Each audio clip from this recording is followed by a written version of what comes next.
L'Exode, le plus grand mouvement de population de l'histoire de l'humanité. Pour fuir une dictature en devenir, plusieurs millions de personnes vont traverser l'univers en direction d'une petite planète froide et aride, Antares 4. Feelgood, ingénieur de son état, a pris ses fonctions à bord du transporteur numéro 7, tandis que la princesse Azala, fille de l'ancien roi déchu, retrouve avec passion la commandant Aurora Benkana, avec qui elle avait eu une liaison. Pendant ce temps, sur Materwan, leur planète d'origine, le chef des services de la sécurité et surtout des redoutables sections mentales tisse sa toile. C'est le contre-amiral Pophéus. Il est assisté dans ses besognes par son second, le lieutenant Ralato. 7 transporteurs ont maintenant pris leur envol du sol de Materwan et se dirigent vers l'orbite haute de la planète. Raid Universe. Chapitre 2. Au commencement était la flotte.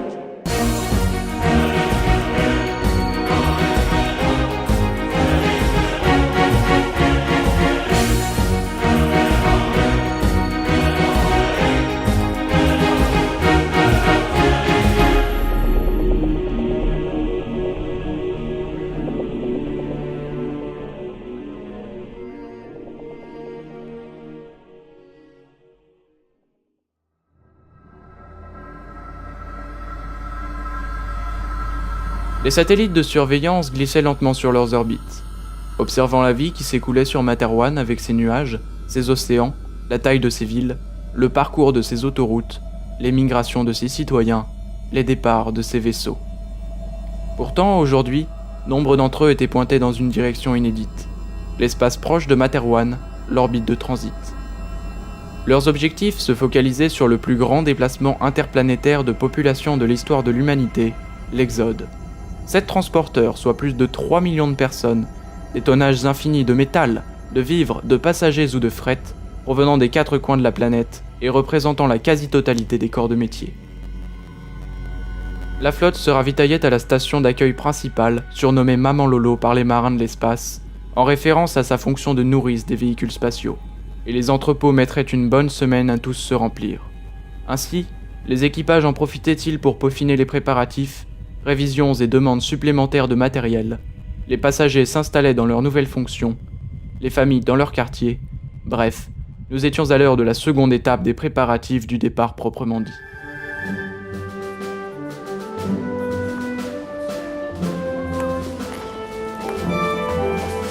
Phil terminait sa ronde avec l'équipe de maintenance. Les structures du vaisseau lui semblaient un peu douteuses quant à leur fiabilité sur le long terme. Il vaudrait mieux ne pas trop affronter de tempêtes de météorites. Mais pour un voyage d'un peu plus d'1 an, et avec un bon entretien, il se faisait fort d'amener tout le monde à bon port. Ces kilomètres de circuits, vannes et autres ponts en avaient connu de nombreuses transitions hyperspatiales. Il faudra prendre soin de cette vieille dame. Prenant congé de ses collaborateurs, il retourna se changer dans sa cabine pour enfiler une tenue civile, sous les yeux ensommeillés d'un vivagel ronflant et bien nourri. Sa dernière visite de la station Maman Lolo remontait à une classe de voyage d'été durant son enfance. Maintenant aux portes d'un départ définitif de cette région de l'espace, il trouvait judicieux d'aller s'y balader une dernière fois. La main sur l'interface d'ouverture de sa cabine, tout impatient de faire un peu de tourisme, il ouvrit la porte, mais 2 yeux bleus perdus au milieu d'un ouragan de blondeur lui firent face. Une clé magnétique à la main, une inconnue s'apprêtait visiblement à entrer et elle ne s'attendait pas à voir la porte du compartiment s'ouvrir toute seule. Sous la surprise, elle hurla, lâchant la clé. Wow. Phil cria par réaction, et les 2 protagonistes restèrent immobiles, sans réagir, sous le regard bovin d'un vivagel qui pensait que, décidément, les humains avaient du temps à perdre en bêtises. Le temps d'un clignement de paupières, le lieutenant détailla la jeune femme. Environ 25 ans, un peu plus grande que lui, une poitrine avenante et essoufflée, petites lunettes fines, une mâchoire volontaire, quelques taches de rousseur. À vue de nez, une mécanicienne elle aussi, ce qui expliquait sa présence dans ce coin du vaisseau réservé à l'équipage. 3 gros sacs de sport bien remplis complétaient le tableau. N'en pouvant plus, les 2 éclatèrent simultanément d'un rire qui dura bien quelques longues secondes. En ces temps d'inquiétude sur l'avenir, ce genre de distraction était salvatrice. Oh, excusez-moi, je ne m'attendais pas à trouver quelqu'un, je crois que je suis perdue. Ce n'est rien, moi-même ce fut pareil à mon arrivée. Je me nomme Feelgood, puis-je vous aider avec vos bagages? Non, je ne veux déranger personne. Je cherche seulement ma cabine pour tout poser. C'est plus léger que cela en a l'air, vous savez. Merci quand même. Esquiva l'inconnu. Mais Phil se sentait d'humeur joueuse et il avait du temps à perdre. La sueur sur votre front démontre le contraire, et ce serait un manquement au règlement que de laisser qui que ce soit hors de la sécurité de sa cabine pour le départ. Je pourrais avoir un terrible blâme, vous comprenez? Vous savez, le départ n'est pas prévu avant plusieurs jours, monsieur Good. Rétorqua la belle malicieuse. Son léger rire flûté accentua la ténacité du lieutenant. Vous ne connaissez visiblement pas les dimensions de ce vaisseau. Il reste tout juste le temps. Nous y allons alors? Les deux se mirent à rire de plus belle. L'inconnu lui tendit sa main. J'accepte votre aide avec plaisir, monsieur Good. Je m'appelle Adenor Kerishi. Je suis assistante technicienne normalement affectée à cette zone du transporteur. Tenez, regardez. Et elle lui tendit son affectation toute froissée. Phil s'émut quelques secondes de parler à une personne portant le nom d'une étoile, puis pria intérieurement que ses maigres connaissances du vaisseau suffisent à la guider. La chance était avec lui, on l'avait assigné à un quartier voisin. Oui, je vois où vous êtes, ce n'est pas très loin. 2 ponts et une centaine de mètres. De sa main libre, il s'imposa et prit un des sacs, qui semblait peser une tonne. Dites-moi, vous aimez voyager avec vos poids et haltères? Ou c'est un souvenir de famille? Demanda-t-il péniblement tout en se traînant. Je vous prie de m'excuser. Je suis une collectionneuse de pierres rares et de cristaux. Là, vous emportez une partie de ma collection avec vous. Je peux reprendre le sac s'il est trop lourd pour vous. Insinua-t-elle avec malice. Phil, touché en pleine virilité, serra les poings, et tâchant de dissimuler ses efforts, tenta bravement une sortie. Ah non, non. Aucun problème. Je me posais juste la question, c'est tout. Merci, vraiment, vous êtes gentil. Pour vous remercier, vous m'inviterez ce soir. Vous serez la première personne que je connaîtrai dans ce voyage. Acceptez-vous de me supporter encore quelques heures? Je m'en ferai un plaisir. 21h si ça vous va, mademoiselle Kirishi. Proposa-t-il en tentant un sourire. Parfait. Et appelez-moi Adenor, très cher Phil. Entre deux souffles, celui-ci croisa une œillade de la jeune femme à son attention. S'il n'y avait pas ces kilos de minéraux, la situation serait agréable.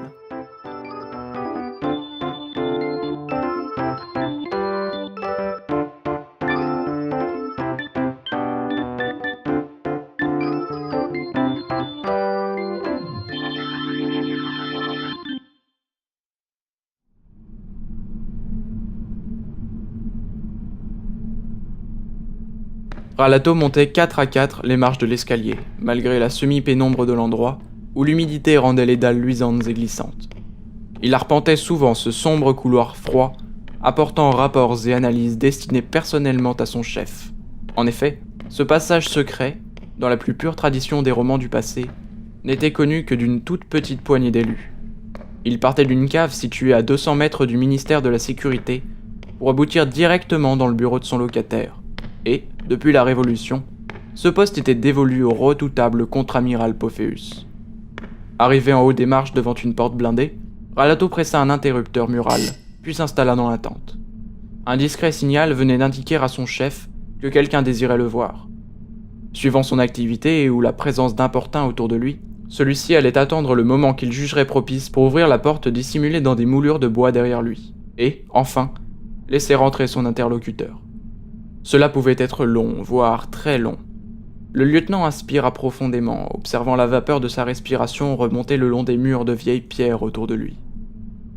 Sans bruit, une petite araignée se laissait descendre de la voûte du plafond, tissant consciencieusement un des fils de son futur piège à insectes.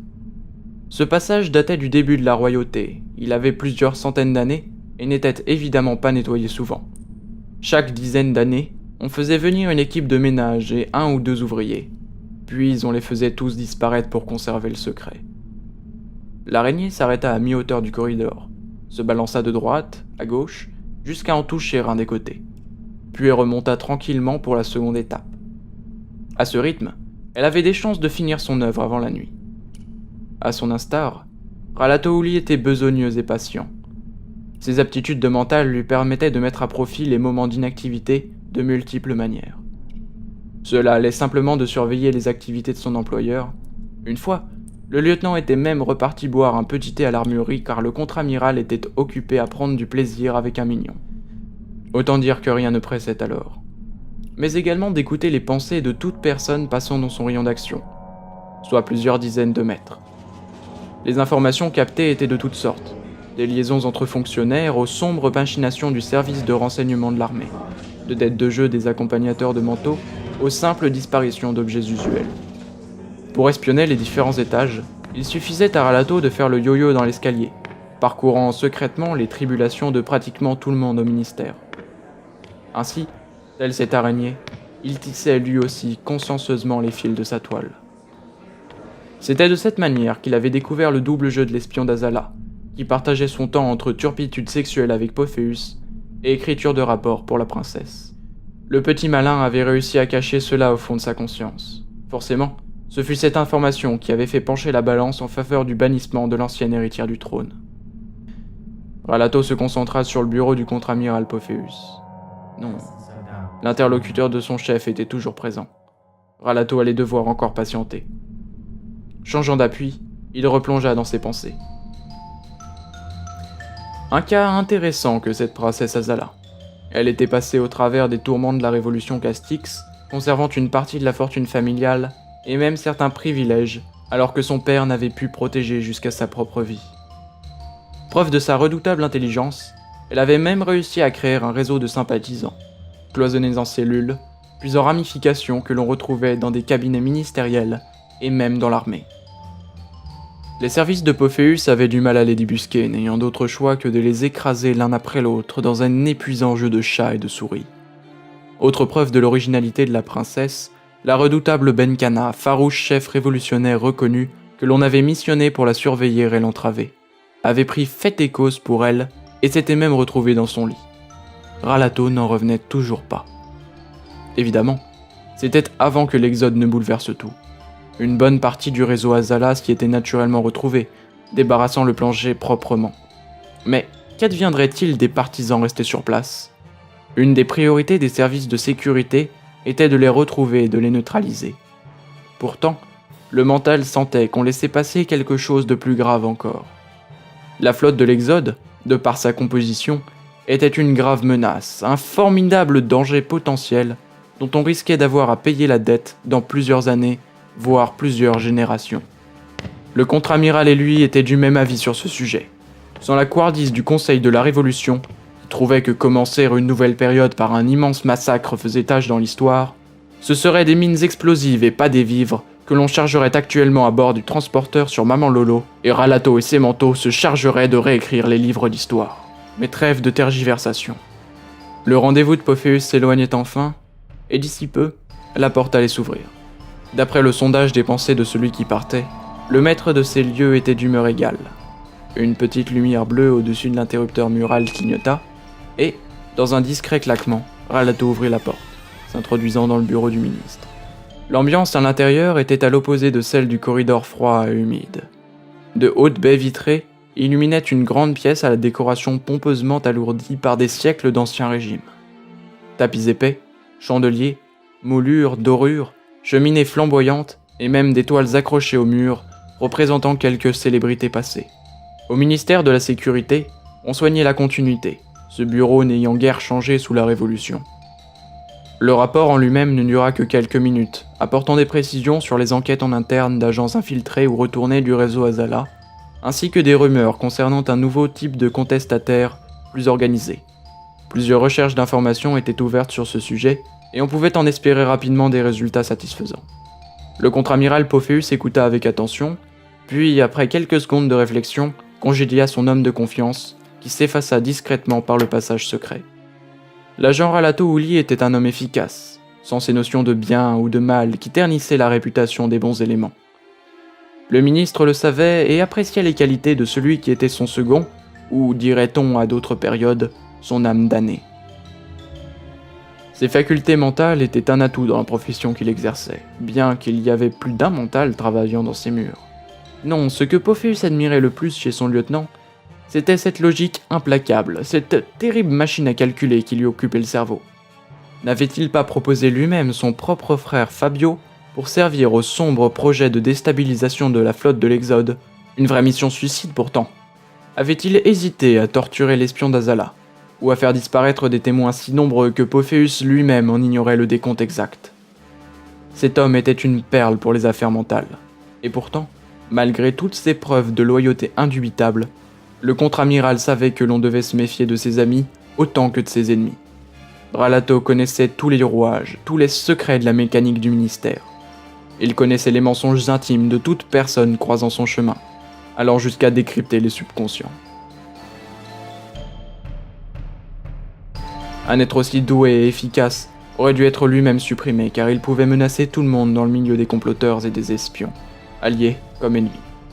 Le destin avait cependant offert au contre-amiral un cadeau dont le prix, inimaginable, lui permettait de profiter pleinement des talents du lieutenant Alato, comme de tout mental, tout en conservant ses pensées profondes à l'abri. C'était il y a déjà quelques années, avant la chute de leur royauté. Pophéus, haut responsable des affaires mentales, supervisait en secret des recherches sur le développement d'une arme psychique qui ne laisserait pas de traces. Son maître d'œuvre était un spécialiste en psychiatrie mentale, le docteur Carmack.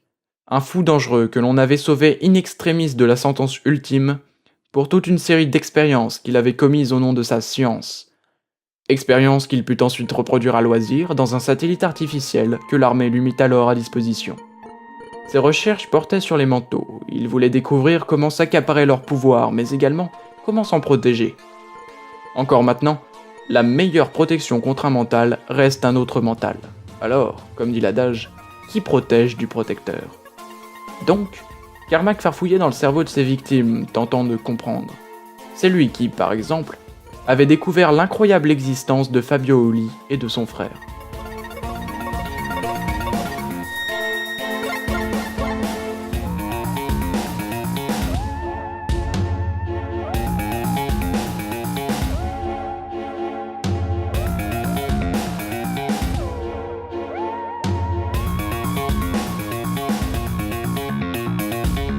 Un petit buzzer sortit le contre-amiral de ses rêveries. Cela lui arrivait de plus en plus souvent de partir voguer dans sa vie passée. Un peu comme des moments de fatigue où il ne pourrait plus retenir son esprit. D'après son agenda, il avait rendez-vous dans 1 heure à l'ancien palais royal, où se tenait chaque semaine une séance générale du Conseil de la Révolution. Une fois à bord de son véhicule, entouré de l'escorte habituelle au déplacement des personnages importants de l'État, le contre-amiral Pophéus se laissa à nouveau vaquer à ses pensées. Ralato Uli était un personnage efficace et dangereux, sans même ses facultés, tandis que son frère Fabio était dangereux de par l'étendue même de ses pouvoirs. Et comme par hasard, ils étaient les 2 seuls manteaux affiliés connus. Normalement, il y avait plusieurs générations entre 2 manteaux dans une même lignée, et encore, quand il y en avait 2, certaines familles princières s'enorgueillissaient d'avoir eu 3 manteaux dans leur famille, sur 17 générations, une gloire bien mesquine en fin de compte. Ces 2-là étaient une énigme et probablement que l'on n'aura jamais de réponse si le plan de Ralato réussissait. Dans un soupir, le contre-amiral regretta le professeur Carmack, un des rares qui aurait peut-être pu lui apporter un éclaircissement. Et cette pensée le ramena tout naturellement à l'accident.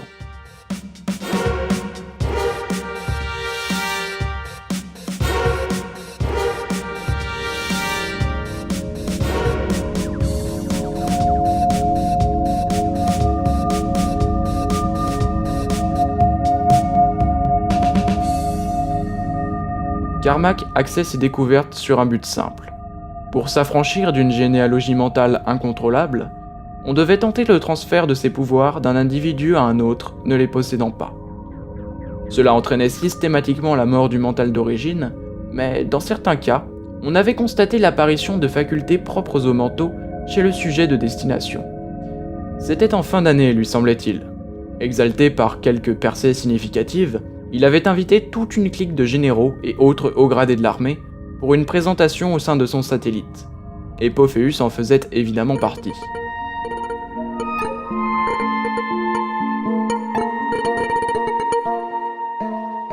Accueilli à grand renfort de remerciements, par un Carmack débordant de cette joie caractéristique d'un enfant ayant une bonne note à montrer à ses parents, les dignitaires prirent place pour assister à l'expérience.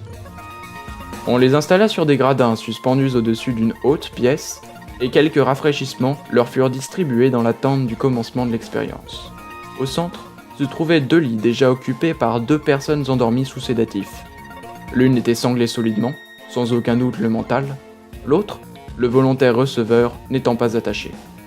Une sorte de machine démente formée d'une multitude de prismes tournant sur eux-mêmes trônait entre les 2 protagonistes, et, de la base de l'engin fou, partaient 2 fils fins et translucides aux extrémités fixées par chirurgie à la base des nuques de nos cobayes.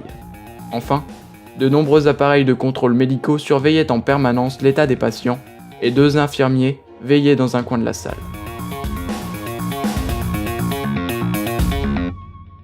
Le contre-amiral était aux côtés du psychiatre pour présenter le futur exploit.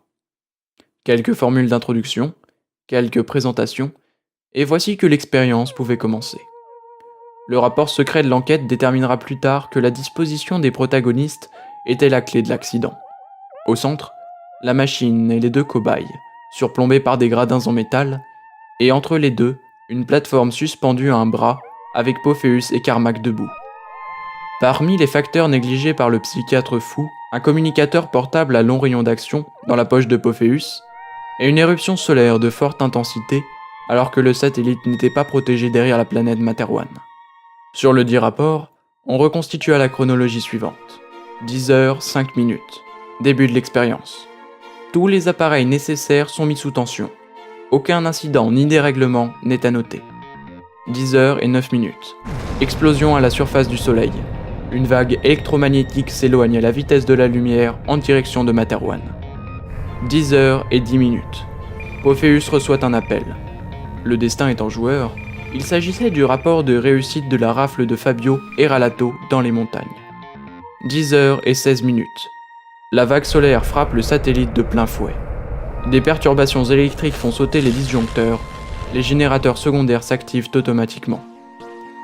10h17, les gradins produisent un effet de concentration des ondes électromagnétiques et les dirigent sur l'appareil à prisme. 10h17, le mental, normalement sous sédatif, se réveille les yeux exorbités et hurle comme un fou alors que du sang s'échappe de plusieurs orifices de sa tête. 10h17, un arc électrique puissant se forme entre la machine et le gradin de Pophéus et Carmack. Le métal du communicateur de Pophéus amène directement la charge à ses tempes, tandis qu'elle irradie dans le corps du professeur Carmack. 10h17, tous les générateurs secondaires encore en activité sont coupés. L'arc électrique s'arrête et les lumières de secours s'éteignent. La station entière tombe dans l'obscurité. Les systèmes de survie sont coupés. 10h18, le contre-amiral Pophéus ainsi que le psychiatre Carmack s'évanouissent dans leur gradin. 10h19, le mental meurt. La machine sature en envoyant une ultime pulsation psychique qui tue tous les êtres conscients à bord de la station. 11h24, le psychiatre Carmack se réveille et constate l'étendue du drame. L'oxygène s'est raréfié, mais est encore suffisant vu qu'il ne reste que 2 personnes en vie. 11h33, il lance un appel de détresse grâce au système de largage manuel d'une balise militaire. Une demi-heure plus tard, un patrouilleur de la seconde flotte accostera la station. Tous les généraux, les infirmiers, les auxiliaires médicaux, les gardes et les 2 cobayes avaient trouvé la mort. Le psychiatre n'avait en apparence que quelques brûlures internes, mais on diagnostiqua la formation d'un œdème au sous-lobe frontal. Une opération chirurgicale n'étant pas possible, il décédera quelques années plus tard. Le contre-amiral Pophéus sortit du coma après une semaine, et mis à part de légères séquelles de mémoire immédiate, une plaie superficielle au crâne et une brûlure à l'oreille, rien ne semblait anormal sur le plan physique ou psychique, à un détail près. À partir de ce jour, le contre-amiral Pophéus était devenu transparent à tout pouvoir mental. En fait, il n'existait plus pour les esprits mentaux, sinon par leurs propres yeux. Pophéus était désormais au-dessus des mentaux. Il était le seul être de Materwan intouchable par leur pouvoir.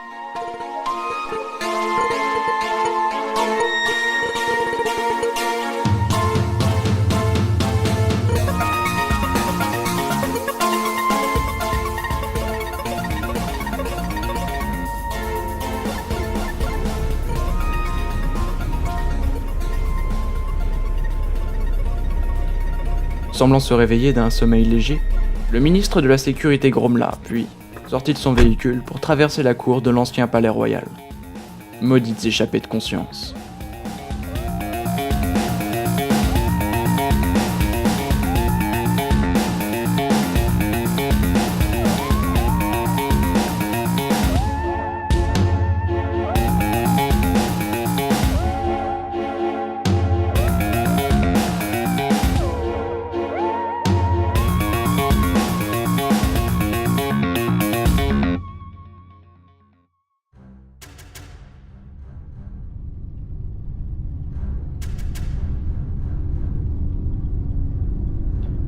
Par le hublot de la navette de transport, Benkana regardait la voûte étoilée de l'univers où l'Exode allait bientôt s'engouffrer. Elle reconnaissait de nombreuses configurations d'étoiles parmi celles qui se présentaient à ses yeux. La formation de Talbot, au nuage de gaz pouponnière d'étoiles, le plus gros gisement de Talbium 3 se trouvait là-bas. Les 2 somptueuses supernovas d'Helmut 4, et bien sûr, les étoiles voisines du soleil de Materwan, à quelques centaines d'années-lumière, Adenor et Octava. Certes, pour un commandant de vaisseau spatial, c'était utile de savoir reconnaître les constellations, bien qu'à la première transition multispatiale, ce décor allait changer radicalement. Ce n'était cependant pas pour ses connaissances stellaires qu'elle se retrouvait ici, mais bien pour ses capacités de chef, démontrées amplement durant la révolution Castix, où elle s'était alors couverte de gloire. Un sourire se dessina sur ses lèvres. Les plus hauts faits d'armes de la période avaient impliqué, de près ou de loin, les personnes qu'elle allait rencontrer. En fin de compte, la commandant Aurora Benkana se dirigeait vers des gens de sa trempe. Au loin, se dessinant sur le clair de terre de Materwan, on pouvait apercevoir les silhouettes de cuirassés qui surveillaient, discrètement, le bon déroulement des opérations pour le compte du gouvernement Castix. Prudence est mère de toutes les sûretés, comme on dit.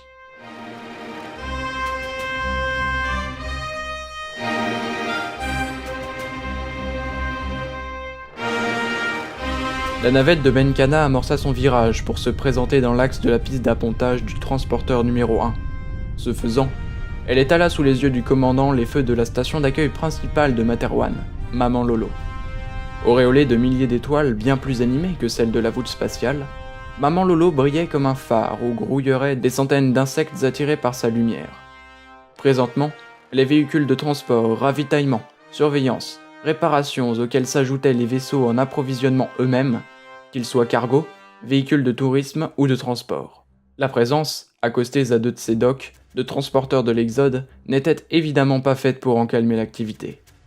Les préparatifs du voyage allaient bon train. Après une 50aine d'heures de travail ininterrompu, on annonçait enfin pour proche la clôture de l'approvisionnement des transporteurs numéro 2 et 5. Ce serait ensuite le tour des numéros 1 et 3, puis celui des numéros 4 et 6. Le transporteur numéro 7 de Benkana terminerait la grosse semaine dévolue aux approvisionnements et le départ groupé de l'Exode devrait rapidement suivre. Il était dommage que seuls 2 docks puissent être mis simultanément à disposition d'un événement d'une telle importance. Mais Maman Lolo ravitaillait plus des 2 tiers du transport spatial de Materwan, et elle n'avait que 4 docks. Déjà, la seule présence de l'Exode avait décuplé l'activité de la seconde station d'accueil, celle de l'autre côté de l'orbite de Materwan, plus modeste, et qui arrivait tout juste à contenir le surplus avec un roulement frénétique de ses équipes.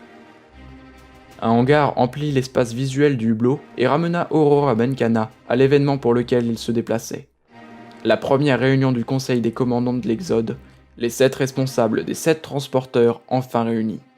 Suite à l'appontage et un salut réglementaire aux quelques soldats au garde-à-vous, on la guida vers un petit sas discret à l'écart de la zone des quais, donnant sur un long corridor qui filait au cœur du Léviathan de métal. Pas spécialement en avance sur l'horaire du rendez-vous, elle s'élança d'un pas sec et rapide. Une à une, les arches métalliques défilaient autour du commandant. Des militaires de garde en tenue d'apparat ponctuaient régulièrement son trajet. Il faisait partie du bataillon de ce vaisseau. Le lieu avait été investi par la sécurité et interdit au public, réservé pour l'arrivée des membres de la Réunion. Enfin, plutôt pour ceux qui ne prenaient pas le transporteur tubulaire situé sur les flancs du vaisseau. Il faut dire que Benkana faisait partie de ces hauts gradés goûtant peu l'assistanat permanent dont faisaient l'objet les personnalités puissantes. Cela oscillait entre servilité de bandes suiveurs et attentions étouffantes de collègues trop protecteurs. Elle préférait le contact du sol, la rencontre des sons et des odeurs, même avec ses soldats anonymes figés dans le protocole. Il lui fallait ressentir le monde dans lequel et par lequel elle existait. Son ami, le colonel J.F. Hill, une des figures de la révolution Castix, ou le colonel Arlington, à l'origine du mouvement de la révolte, étaient de la même sensibilité. On ne pouvait pas comprendre le moral de ses troupes ou extrapoler la conclusion d'une bataille si l'on ne percevait pas les ambiances.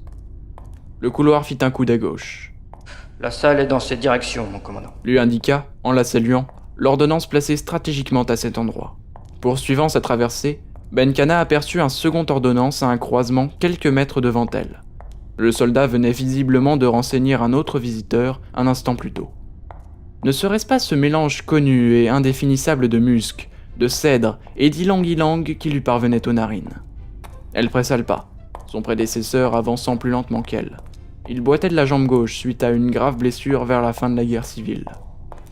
Le coude du corridor passé, elle l'aperçut. Colonel? Alors, toujours tiré à 4 épingles? Lança-t-elle. John Fitzgerald Hill se retourna avec un sourire, faisant volter sa parka de cuir. Toujours en appui sur sa légendaire canne de bois sculpté, il leva un poing vengeur. Commandant Benkana, vous êtes la honte de l'armée. Vous méritez le peloton d'exécution. L'ordonnance, debout derrière Benkana, émit un hoquet de surprise. Sans être décontenacé le moins du monde par les propos brutaux du colonel, le commandant se rapprocha en rétorquant. Si moi je mérite le peloton d'exécution, mon cher colonel, alors que méritez-vous? Elle stoppa face à lui, ses yeux bruns dans les yeux bleus de J.F. Hill.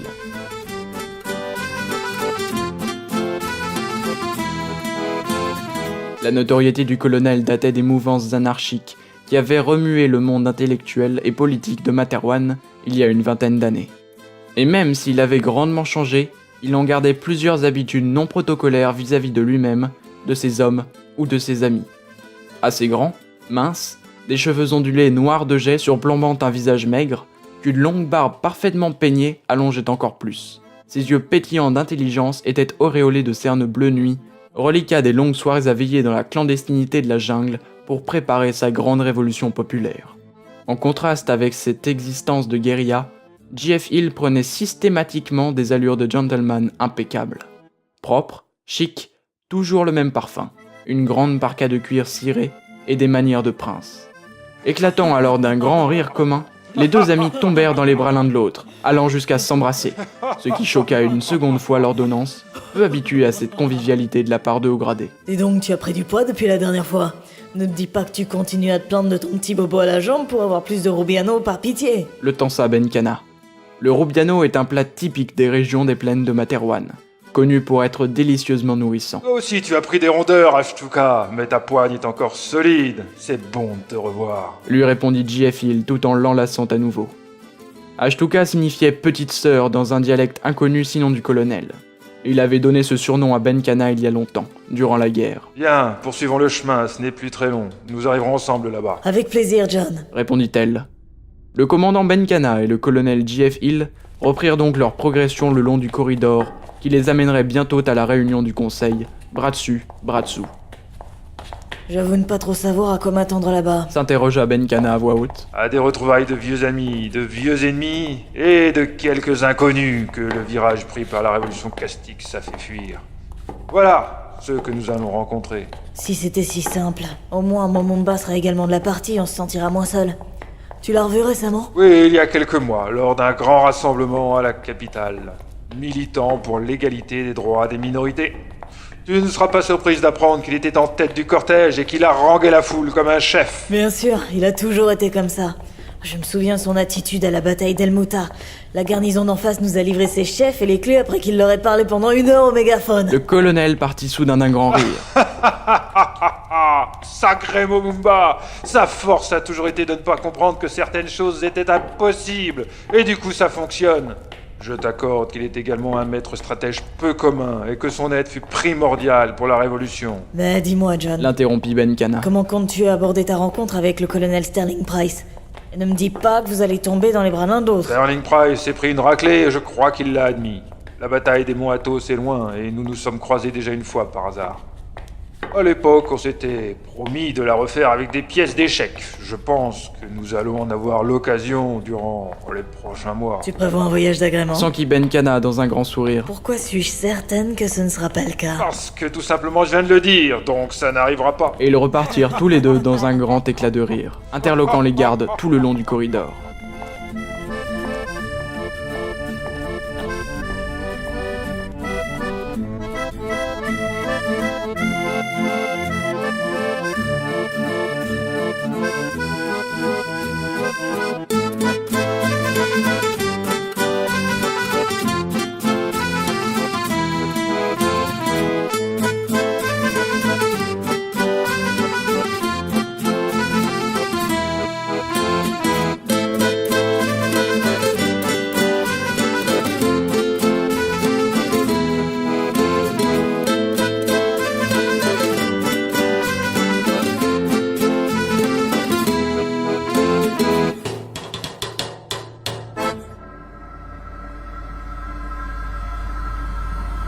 La première rencontre allait donc se tenir à bord du transporteur numéro 1.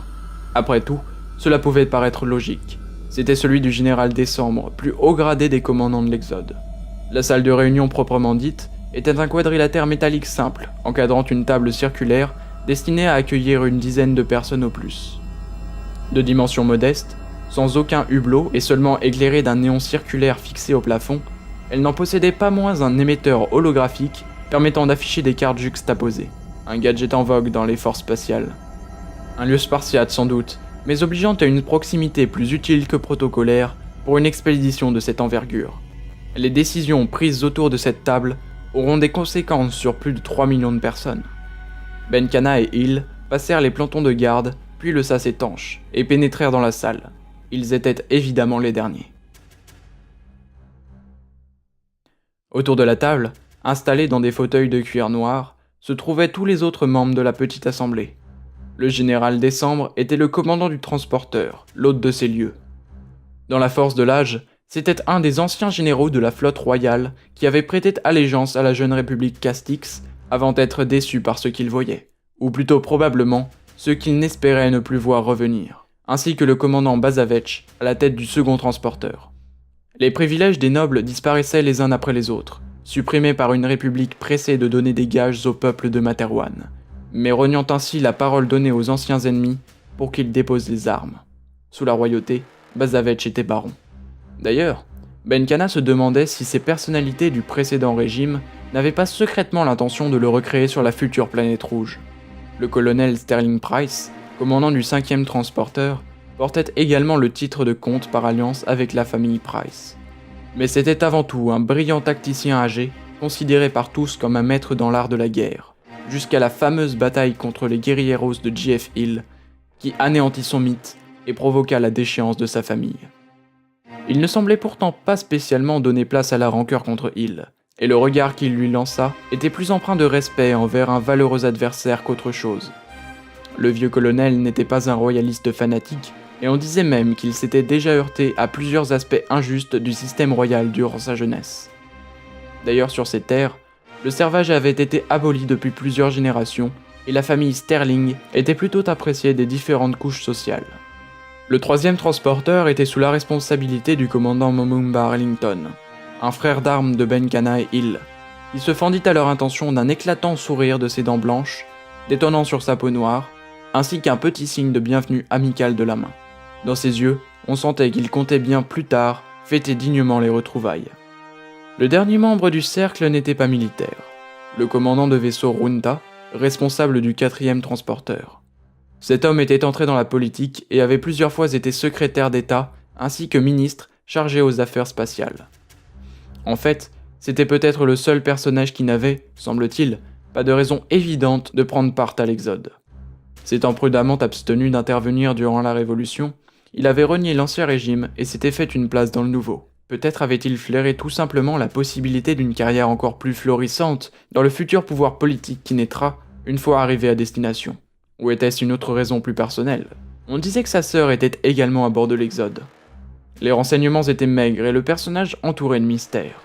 Seul homme politique civil des membres de la Réunion, on pouvait honnêtement se demander s'il arriverait à s'imposer parmi tous ces vétérans. Avec l'arrivée du colonel J.F. Hill et du commandant Aurora Menkana, respectivement à la tête des 6e et 7e transporteurs, les participants étaient au complet.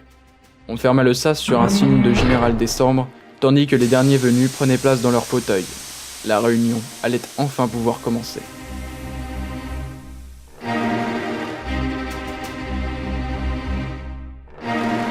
Benkana regardait ses condisciples. L'Exode était là, devant elle.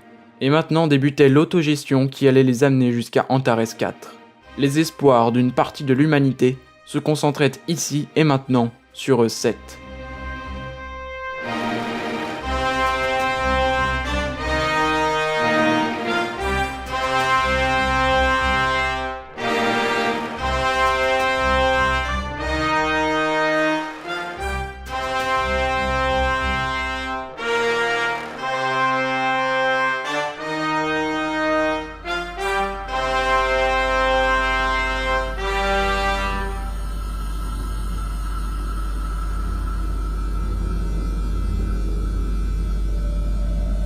Aux côtés du transporteur allaient et venaient les dizaines de ravitailleurs qui faisaient le pont avec Maman Lolo, la station brillante en permanence de mille feux. Les croiseurs de l'armée Castix sinuaient lentement au loin sur leurs orbites, surveillant d'un œil attentif le déroulement des opérations, tandis que les satellites tournaient encore et encore, relayant leur flot d'informations.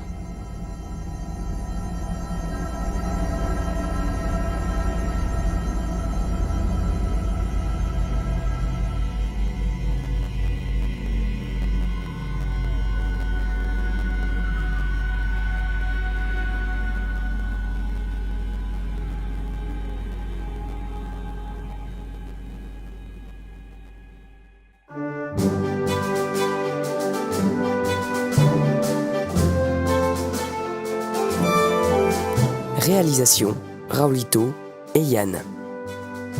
Écriture, Raulito, Andropovitch et Arthur. Assistant de réalisation et direction de production, Andropovitch. Composition des musiques originales, montage et mixage, Yann. Mastering, Blast. Narration, Andropovitch. Feel Good, Laurendil. Contre-amiral Pophéus, Puff Magic Finger. Ralatouli, Raulito. Adenor Kirishi, Anohan. Aurora Benkana, Anohan. JFil, Raulito. Ordonnance, Raulito. Voix du générique, Zizou. Une production de l'association Podchose. Merci au forum Netophonix et à toute l'équipe de Red Universe. Vous avez aimé ce chapitre? Alors venez prolonger le plaisir de votre saga grâce aux livres numériques et à leurs illustrations.